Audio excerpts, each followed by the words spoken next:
Baiklah, saya mulai presentasinya. Assalamualaikum warahmatullahi wabarakatuh. Om Swastiastu, Namo Buddhaya, salam sejahtera bagi kita semua dan salam kebajikan. Baiklah, terima kasih kepada Bapak dosen yang telah memberikan kesempatan kepada kelompok kami untuk menyampaikan hasil diskusi kami dalam bentuk presentasi.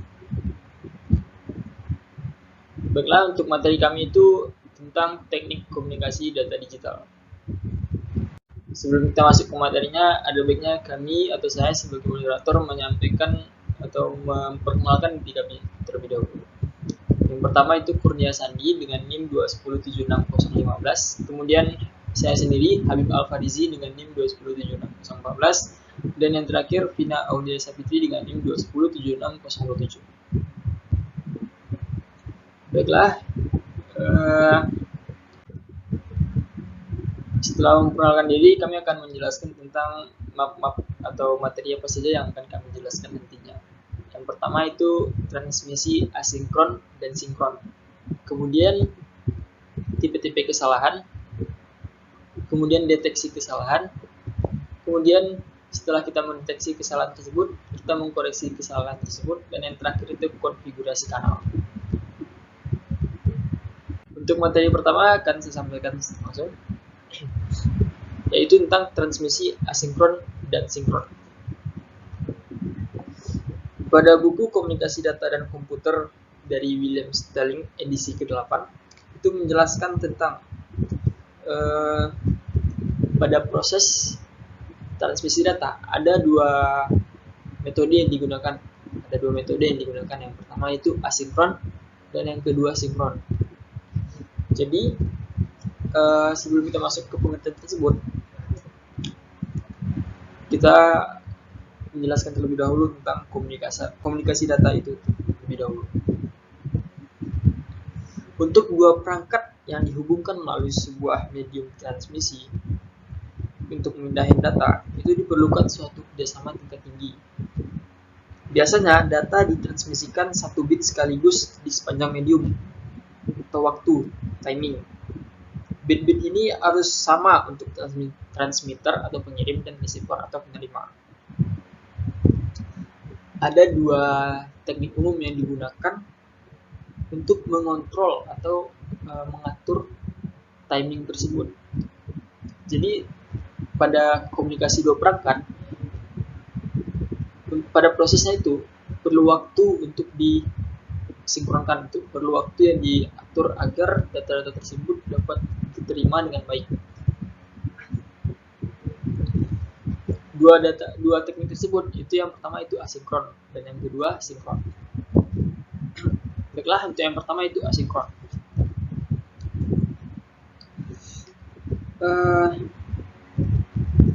Pada transmisi asinkron itu juga merupakan skema untuk menghindari masalah timing dengan cara itu tidak mengirimkan bit data itu sekaligus, melainkan pada teknik ini mengirimkan data itu satu karakter sekaligus. Maksudnya apa? Jadi jika ada sebuah data 101001 yang akan dikirimkan terlebih dahulu itulah satu karakter terlebih dahulu. Contohnya misalnya satu saja, berarti satu karakter akan dikirimkan sekaligus terlebih dahulu. Itu untuk menghindari masalah timing. Kemudian baru nanti karakter selanjutnya. Seperti itulah teknik dari asinkron. Nah, kemudian ada yang namanya teknik sinkron. Sesuai dengan namanya, sinkronisasi atau teratur. Jadi bit data itu dikirimkan satu blok sekaligus. Jika ada blok 10010, maka dia akan dikirimkan sekaligus berurutan dari awal sampai akhir. Nah, seperti itu adalah bentuk dari metode dari transmisi sinkron. Selanjutnya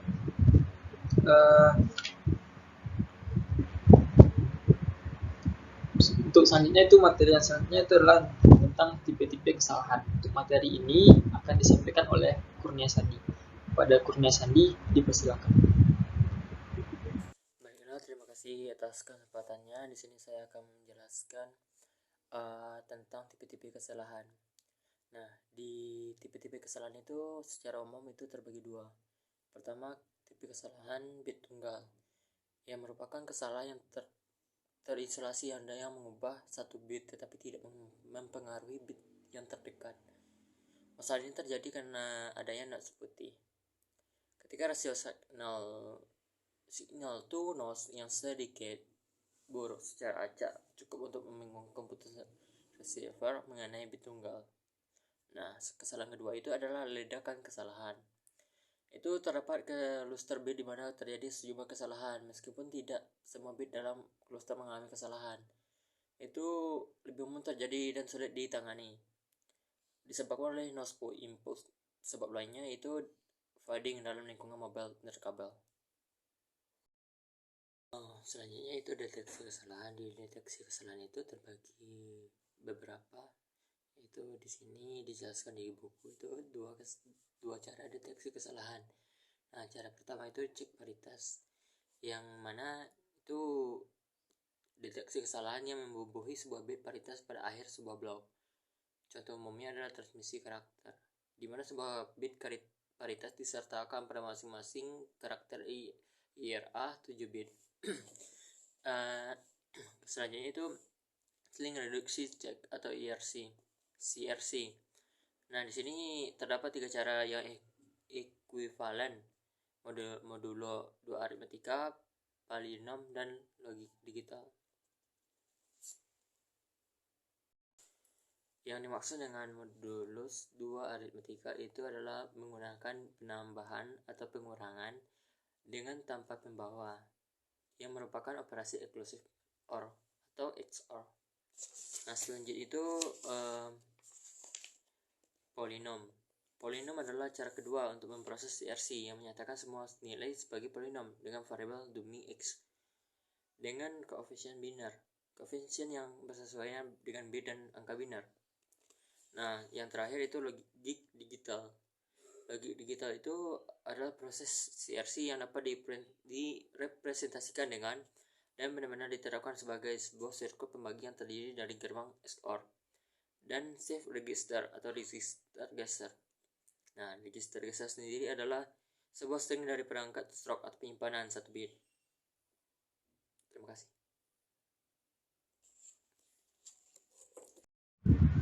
Baiklah, terima kasih kepada Kurnia Sandi yang telah menyampaikan tentang deteksi kesalahan, tipe-tipe kesalahan dan deteksi kesalahan tersebut. Nah, setelah kita mendeteksi kesalahan tersebut, setelah kita mendeskripsikan itu apa saja kesalahan-kesalahan yang ada, maka kita masuk ke koreksi kesalahan. Materi ini akan disampaikan oleh Vina Aulia Savitri. Kepada Vina, dipersilakan. Baiklah, terima kasih kepada moderator. Selanjutnya saya akan menjelaskan tentang koreksi kesalahan. Kesalahan itu adalah proses alami yang terjadi pada tiap bagian dari sistem komunikasi data, namun demikian perlu adanya langkah-langkah bagi perbaikan melalui evaluasi terhadap terjadinya kesalahan dan menyelidiki kemungkinan terjadinya kesalahan dalam proses transmisi maupun data terminal.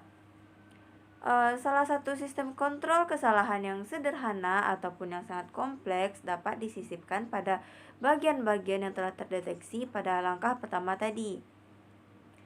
Akan tetapi, ada pertimbangan lain yang turut dipertimbangkan, misalnya perlu penekanan pada biaya untuk operasi kontrol kesalahan ini.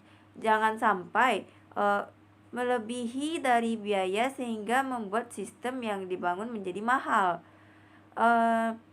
Pada umumnya kesalahan-kesalahan yang terjadi dalam komunikasi data pada umumnya dapat diperkirakan, dengan kata lain, kesalahan-kesalahan yang tidak terdeteksi pada suatu bagian dalam sistem transmisi data mungkin dapat dideteksi pada bagian lain. Dengan alasan untuk meningkatkan efektivitas komunikasi data, para perancang sistem kontrol kesalahan berusaha merancang sistem kontrol dengan memberikan proteksi maksimum terhadap informasi redundant yang seminimal mungkin. Selanjutnya yaitu konfigurasi kanal. Jadi Di dalam konfigurasi kanal ini terdapat topologi karakteristik yang membedakan konfigurasi, dan yang terakhir yaitu full duplex dan half duplex. Baiklah, terima kasih kepada Vina Aulia Savitri yang telah menyampaikan materinya. Baiklah, karena materi semua telah kami sampaikan, kami buka. Jika ada teman-teman yang ingin bertanya, dipersilakan. Jika tidak, kami ucapkan terima kasih. Kami akhiri diskusi kami pada kesempatan kali ini. Lebih dan kurang kami mohon maaf. Assalamualaikum warahmatullahi wabarakatuh.